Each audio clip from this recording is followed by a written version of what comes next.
My name is Sandre Peters and I'm from Jennings Village.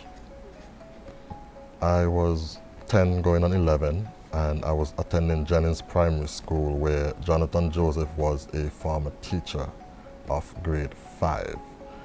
Where the morning after leaving the auditorium going into classroom, there was sheep dough or sheep poo, I should say, on the floor, and he told me to stop and face the blackboard. Why did I bring sheep poo into the classroom?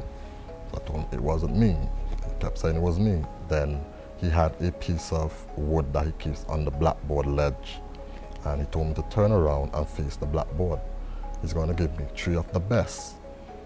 And I turned around reluctantly and he hit me 3 times. The first one was on my butt. The second one was more like my upper back to my lower back along with the second one. And I proceeded to sit down, but during the course of the day I realized I kept shifting my weight around. It was very uncomfortable. Then I went home as always and I was sitting down, didn't tell my mom anything at first. So it rolled over to another day and she asked me, why you keep sitting like that? So I'm like, oh, the teacher beat me. She's like, which teacher? I was like, Johnathan Joseph, he hit me. When he went to the doctor, he said, this isn't right, something isn't looking good. So immediately he told my mom to take me to do a x-ray. And we went and we did the x-ray and we went back to the doctor and he's like, this isn't good. You're gonna have to go to the Board of Education because this matter is damaging to me. And we left from the doctor's office that day and we went to Board of Education, and that's when upstairs was like the wooden structure and everything. And she went to the observer papers, she gave them the information, she even spoke to Sly J on ZDK and some other guys until we end up going into a court struggle with them. So it was at court twice. Nothing ever come of it since. Well, my life has changed drastically ever since. So my posture changed, the way how I walk changed. I can't do certain things to a certain extent. Even now, as an adult, I can't sit upright for too long.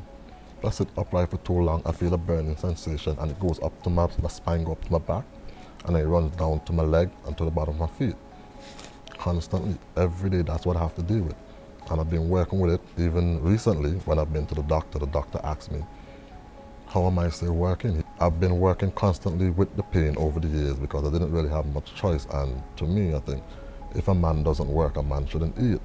So for me, constantly, I have to work. And now I'm in this predicament. It's like, what exactly is my next step going from here? I don't know where I'm going. And it always takes me back to the same injury where I got hit. It was in 1999, so 20 years ago. I never seen him again until probably like a year ago. I went to him and I was like, Mr. Joseph, Johnathan Joseph, do you remember what happened to me 20 years ago? And he looked at me and he said, no, I don't remember anything. I'm like, you don't remember what you did to me at all? He said, no, he doesn't remember. I'm like, how can you forget when I've taken you to court? You were in the papers, you were on the radio, and you don't remember anything at all. I'm like, that doesn't make any sense to me. Well, every student known him as a teacher that likes to beat. That was just him. You could ask anyone that went to school with me, they would tell you the exact same thing. He was quick to beat. Everything you do, he wants to beat you. I don't think Johnathan Joseph has much of any empathy or much care, considering that what he did to me 20 years ago, and I went to him and asked politely if you remember anything, and he said no. That doesn't seem like a characteristic of anyone who has care in the world to me. Not for the country, not for anyone.